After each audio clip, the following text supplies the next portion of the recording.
Mathematics 4 lecture number 18। जैसे कि मैंने अपने लास्ट लेक्चर में आपको एक्स बार चार्ट और आर चार्ट बताया था।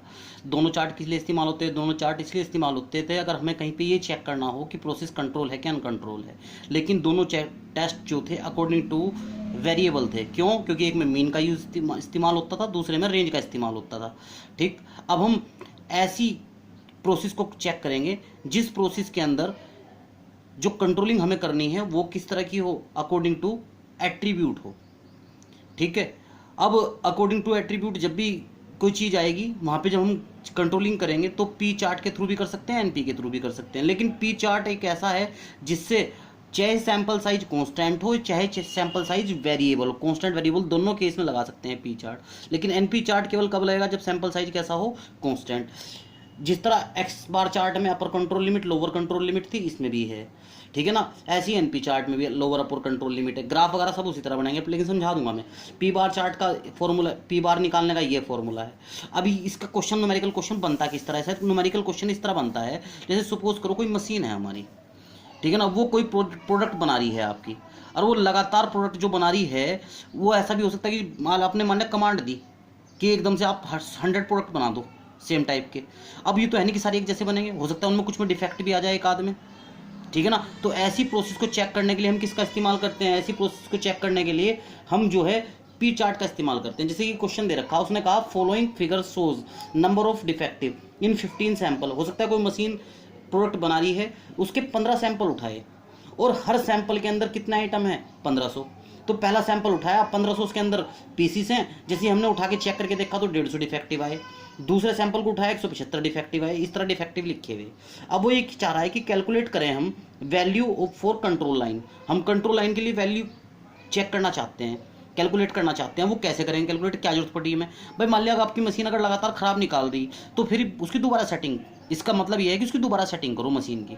इस तरह बार बार खराब हो जाएगा तो ज़्यादा प्रोडक्ट खराब हो जाएंगे, तो ज़्यादा खराब नहीं निकाल सकते, तो उसलिए पी चार्ट लगाते हैं। तो हम, उसने खुद लिखा भी है कंट्रोल लिमिट किससे निकालनी है? पी चार्ट के लिए। अगर वो ना भी देता तो भी हम किससे निकालते? पी से। सिंपल सी बात है, क्योंकि इस यहाँ डिफेक्टिव का जिक्र है। डिफेक्टिव क्या चीज़ है?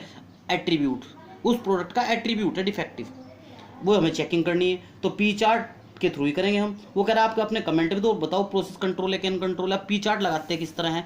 तो पहला तो एक तरफ लिख लिया हमने सैंपल नंबर, दूसरी तरफ क्या लिख लिया? नंबर ऑफ डिफेक्टिव जो उसने दे रखे थे। अब अगर पी निकालना है, पी एक तरह की प्रोबेबिलिटी होती है। जैसे 1500 में 150 खराब है, 1500 बटे 150 कर दो, सॉरी 1500 आइटम में से कितने खराब हैं आपके? 150, तो 150 बटे 1500 कर दो आप, आपका प्रोबेबिलिटी निकल जाएगा। अब 175 खराब है, ये भी 1500 में से ही खराब है। ये दूसरा सैंपल था जिसमें 1500 की क्वांटिटी थी। 175 बटे 1500, फिर यहाँ प्रोबेबिलिटी, इस तरह प्रोबेबिलिटी निकल जाएगी। लेकिन जो तुम्हारा आपका चार्ट होता है, हम पी चार्ट, इसके अंदर यूसीएल निकालना होता है, उसमें होता है पी बार। पी बार होता है मीन। अब इन सबको जोड़ो, 15 सैंपल है, 15 से भाग दो तो पी बार निकल जाएगा। 1 माइनस पी बार चाहिए, वो यहाँ से निकाल दो, उठा के फॉर्मूले में रख दो, यूसीएल निकल जाएगा। फिर इस फॉर्मूले में रख दो, एलसीएल निकल जाएगा। अपर कंट्रोल लिमिट निकल गई, लोअर कंट्रोल लिमिट निकल गई। किसकी निकल गई? पी चार्ट की। तुरंत उठा के क्या बना दो आप अपना? अब ग्राफ बना दो। एक तरफ तो क्या लिख दो? सैंपल नंबर, 15 सैंपल हैं आपके। दूसरी तरफ क्या लिख दो? रेंज, किस रेंज में आपकी प्रोबेबिलिटी आ रही है। तो आप देख लो कि मैक्सिमम हाइट कितनी जा रही है यहाँ से। तो मैक्सिमम हाइट कितने तक जाएगी? 0.217 तक जा रही है। ये 100 पर भी है कोई, 100 पर तो नहीं कोई।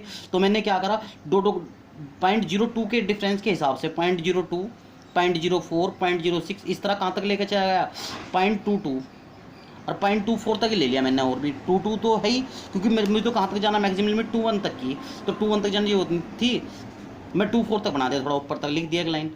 ठीक है ना, अपर कंट्रोल लिमिट के लिए लाइन खींच दी एक, फिर लोअर कंट्रोल लिमिट के लिए लाइन खींच दी। पहले सैंपल पे कितना प्रोबेबिलिटी आ रहा? 0.1, लगाया डॉट। दूसरे पे कितना आ रहा? 0.117, लगाया डॉट। तीसरे पे कितना आ रहा? 0.150। मेरा तो 2 अपर कंट्रोल लिमिट कितनी थी? 0.12, और यहाँ कितना आ गया? 0.15। तो सिंपल सी बात है, क्रॉसिंग दिखाई देगी आपको, यहीं पे दिखाई देगी होगी। इस तरह सारे पॉइंट लगा दो। फिर ये देखो कि प्रोसेस कंट्रोल है क्या। प्रोसेस कंट्रोल तब होती जब upper control limit lower control के बीच में सारे पॉइंट आते। अब यहाँ तो कहीं पॉइंट क्रॉस कर गया, एक तो यहाँ क्रॉस कर गया, एक यहाँ क्रॉस कर गया, एक ये क्रॉस कर गया, एक 1 2 3 4 5 पॉइंट क्रॉस कर गया इन कंट्रोल लिमिट को। तो ये प्रोसेस कैसी हुई? अनकंट्रोल। ठीक है, तो इस तरह आप इस सवाल को कर सकते हो। यही आपको बताना था। अब इस क्योंकि पी चार्ट की एक खास बात है, कांस्टेंट के केस में भी लगता है, वेरिएबल के केस में भी लगता है। आपको आप कहोगे सर ये कांस्टेंट और वेरिएबल क्या हो? कांस्टेंट वेरिएबल ये हो, जैसे पहला सैंपल था उसके अंदर कितनी यूनिट टेस्ट करी आपने? 1500। दूसरे में कितनी यूनिट टेस्ट करी? 1500। अगर पहले सैंपल में 1000 होती, दूसरे में कितनी होती? 1200, तीसरे में कितनी होती?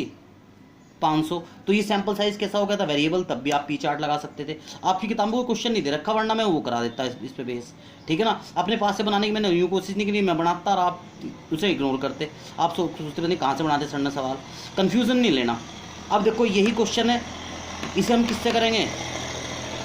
एनपी के थ्रू भी कर सकते हैं इस क्वेश्चन को हम, क्योंकि इसका सैंपल साइज कॉन्स्टेंट है, हर जगह 1500 यूनिट टेस्ट हुई, ठीक है ना। तो एनपी के थ्रू कर देते हैं हम। जिस देखो अब एनपी के थ्रू करेंगे तो वही, अब एनपी के थ्रू अगर इस सवाल को करोगे तो एन का मान अब कितना लिया जाएगा?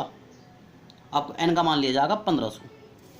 क्यों? देखो एन का मान 1500 क्यों लिया जाएगा? देखो इसमें जो है ना, इस पी का इस्तेमाल नहीं होता, इसमें तो इसका इस्तेमाल होता है, एन पी बटे सिग्मा एन। अब ये एन पी क्या है? इसमें सारे डिफेक्टिव जोड़ लिए जाते हैं, जितने भी डिफेक्टिव हैं आपके। जब इनका टोटल का सम करोगे आप, सिग्मा डी का, ये टोटल जो सम करोगे आप, ये सम आपका आएगा 2205। ये टोटल सम जो देखो, ये टोटल सम जब आप करोगे ना, ये 2205 आएगा ये सम, टोटल डिफेक्टिव।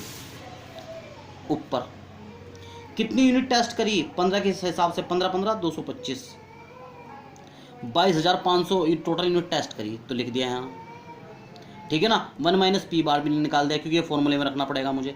अब एन से गुणा करनी है, इसमें भी एन से गुणा कर दूँ। एन कितना है? 1500, एक यूनिट के अंदर लगा दिया, यूसीएल निकल गया, एलसीएल निकल गया। इसमें ये फ़ायदा है, इसमें तो आपको क्या है, प्रोबेबिलिटी का यूज़ करना पड़ता है। इसमें प्रोबेबिलिटी में देखो यूसीएल का मान कितना है? 181, एलसीएल का मान कितना है? 112। तो इसी फॉर्मेट में आंसर आया जिस फॉर्मेट में आपकी टेबल बन रही है। अब इसमें भी क्या कर लिया, वही सैंपल साइज इधर ये बना दिया।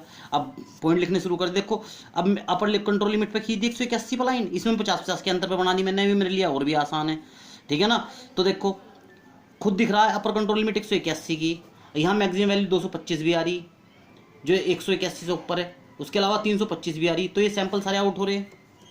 तो साफ दिख रहा है प्रोसेस कैसी है, अनकंट्रोल। इस तरह आप इसके सारे सवाल कर सकते हो। तो मैंने पी भी समझा दिया, एन पी भी समझा दिया। दोनों साइज कांस्टेंट होने की वजह से दोनों लग गए इस पे। अगर साइज वेरिएबल होता, सैंपल साइज लगातार वेरी करते, तो केवल कोई क्या लगता? पी लगता। करने का तरीका यही होता। किताब में और क्वेश्चन देख लेना, कोई दिक्कत नहीं आनी। अगर कोई दिक्कत आई तो कॉल कर लेना। वैसे किताब में और क्वेश्चन है नहीं, 2 ही क्वेश्चन थे, एक मैंने करा दिया, एक आप खुद कर लेना, ठीक है। नेक्स्ट लेक्चर में बताऊंगा मैं आपको सी चार्ट,